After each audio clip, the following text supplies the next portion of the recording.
ဒီတနက်အမျိုးအစားကတော့အမေရိကန်ထိုး45 pistol ဖြစ်တယ်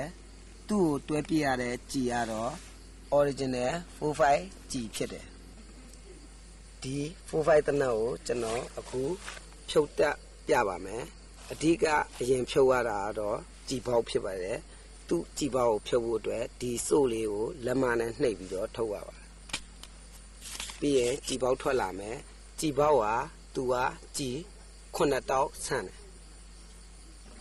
ပြီးရင်ကျွန်တော်ကြည်3ရှင်းပါမယ်စိတ်မချရသေးရင်နောက်တစ်ခေါက်ထပ်ဆွဲပြီးတော့သူ့ရဲ့ဒီတစ်လေးကိုအပေါ်ကိုဆွဲမလိုက်ရင်တနက်အနေထားတလို့ဖြစ်သွားမယ်ပြောင်းရင်းမှာကြည်ရှိမရှိချောင်းကြည့်မယ်မတင်ငါရင်လက်ညှိုးလက်တန်းနဲ့နှိုက်ကြည့်မယ်နှိုက်ကြည့်လို့တေချပြီးဆိုရင်အနောက်ကိုပြန်ဆွဲလိုက်မယ်ပြန်လွှတ်ချလိုက်မယ်ပြီးရင်ကျွန်တော်တို့ပြစ်ချလိုက်မယ်ပြီးရင်ကျွန်တော်တို့ဖြုတ်ဖို့အတွက်ဒီစို့ကိုအရင်ဆုံးဖိချလိုက်ရတယ်ပြီးရင်ဒီအတန်လေးကိုအသားလေးကျွန်တော်တို့သူ့ကြည့်ပေါက်ဖင်လေးနဲ့ကလော်ပြီးတော့ဆွဲထုတ်လိုက်မယ်ပြီးရင်အဆေးကိုကျွန်တော်တို့ဆွဲထုတ်ပါမယ်ဒါသူ့ရဲ့စက်ကလုတ်ပိုင်းဖြစ်တယ်ပြီးရင်ဒီမှာမောင်းတုံးကိုထိန်းတဲ့စက်ပလိန်ထွက်လာပြီးရင်ကျွန်တော်တို့မောင်းတုံးကိုထိန်းတဲ့ခလုတ်လေးကိုကျွန်တော်တို့လှည့်လိုက်တယ်လှည့်ပြီးတော့အပြင်ကိုဖြည်းဖြည်းချင်းကျွန်တော်တို့ဆွဲထုတ်လိုက်တယ်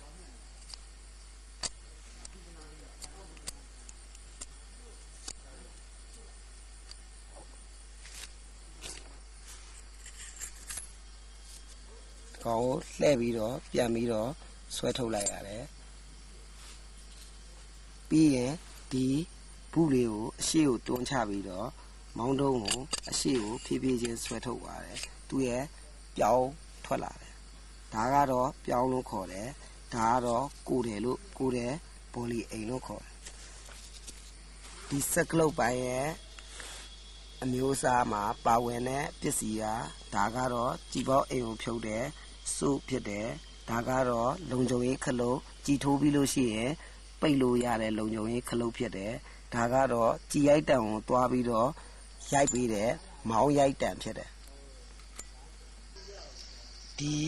အစိပ်ပိုင်းတွေအားလုံးဟာ45 piece တို့တလက်ကိုဖြုတ်ပြီးတဲ့အစိပ်ပိုင်းတွေဖြစ်တယ်အခုကျွန်တော်45 piece တို့ပြန်ပြီးတက်ဆင်မှာဖြစ်တယ်ပြန်ပြီးတက်ဆင်မဲ့အတွက်နောက်ဆုံးမှဖြုတ်တဲ့ကိုတဲ့အိမ်ကိုအရင်ဆုံးကောက်လိုက်တယ်ပြီးရင်ပြောင်းဘိုင်းကိုကျွန်တော်ကောက်ပြီးတော့ဖြည်းဖြည်းချင်းပြန်ပြီးဆွတ်ထည့်လိုက်တယ်ပြီးရင်ကျွန်တော်တို့ပြောင်းကိုထိန်းထားတဲ့စို့လေးကိုကျွန်တော်ပြန်ပြီးဆွတ်ထည့်လိုက်တယ်ပြီးရင်ပြောင်းတဲ့စက်ပလိန်ကိုထိန်းထားတဲ့စို့လေးကိုပြန်ပြီးဆွတ်ထည့်လိုက်တယ်ပြီးရင်ဖြည်းဖြည်းချင်းပြန်လှည့်ပြီးတော့ပြန်ပြီးဆွဲထိန်းလိုက်တယ်ပြီးရင်စက်ပလိန်ကိုကျွန်တော်ထိုးထည့်လိုက်တယ်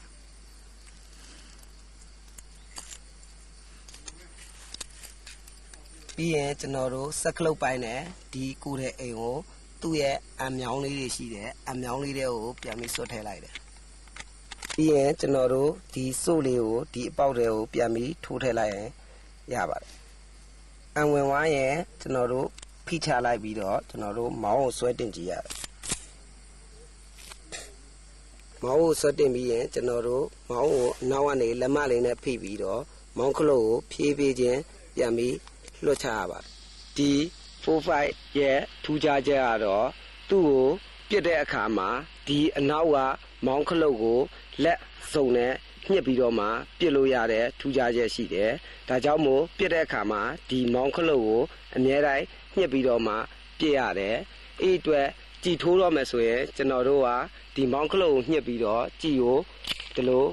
ထိုးလိုက်ရတယ်ပြီးရင်လုံခြုံရေးခလုတ်ရှိတယ်လုံခြုံရေးခလုတ်ကိုကျွန်တော်တို့ပိတ်ထားတယ်အခုဆိုရင်ကျွန်တော်တို့ကြည်ထိုးပြီးအနေထားဖြစ်ပြီးစီးပိတ်ပြီးအနေထားဖြစ်ပြီးကျွန်တော်တို့ချိန်ရွယ်ပြစ်ခတ်တော့မယ်ဆိုရင်ကျွန်တော်တို့ရှေ့ချိန်ပြီးရှိတယ်နောက်ချိန်ပေါက်ရှိတယ်တေချာကိုလက်ကိုဖြောက်တန်းနေအောင်တေချာထားပြီးတော့ချိန်ရွယ်ပြစ်ခတ်ရတယ်အဲ့အတွက်ဒီပစ္စတိုဒီအနီးကတ တိုက်ပွဲတွေအနီးကပ်ပြစ်ခတ်ရမှာအသုံးပြုတဲ့တနတ်ဖြစ်တယ်သူ့ရဲ့ထိရောက်မှုကတော့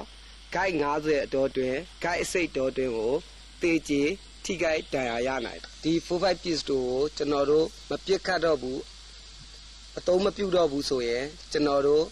ဒီစီကိုကျွန်တော်တို့ပြန်ဖွင့်ချပြီးတော့ဒီမောင်းခလုတ်ကိုဖြည်းဖြည်းချင်းကျွန်တော်တို့ပြန်ပြီးခိုးချလို့ရတယ်မောင်းခလုတ်ခိုးချပြီးတော့ကျွန်တော်တို့မပြစ်တော့ဘူးဆိုရင်ပြောင်းရင်းထဲကိုထိုးထည့်ထားတဲ့ကြည်စံကိုကျွန်တော်တို့ပြန်ဖြုတ်ရမှာဖြစ်တယ်အဲ့အတွက်ကျွန်တော်တို့ပြောင်းရင်းထဲကကြည်စံကိုထုတ်တော့မယ်ဆိုရင်အရင်ဆုံးဒီစို့လေးကိုနှိပ်ပြီးတော့ကြည်ပေါက်ကိုထုတ်ချလိုက်ရပါတယ်ပေါက်ဖြုတ်ပြီးတာနဲ့ကျွန်တော်တို့ကြည်ကိုပြန်ပြီးရှင်းရတာဖြစ်တယ်အဲ့အတွက်ကျွန်တော်တို့ကြည်ပြန်ရှင်းမယ်အမှသူ့ကြည်ကိုထုတ်မယ်သူ့ကြည်ကိုထုတ်ပြီးရင်ကျွန်တော်တို့ဒီမောင်းခလုတ်ကိုလက်မနဲ့ညှစ်ပြီးတော့မောင်းခလုတ်ကိုဖြည်းဖြည်းချင်းဖြုတ်ချလိုက်ရတယ်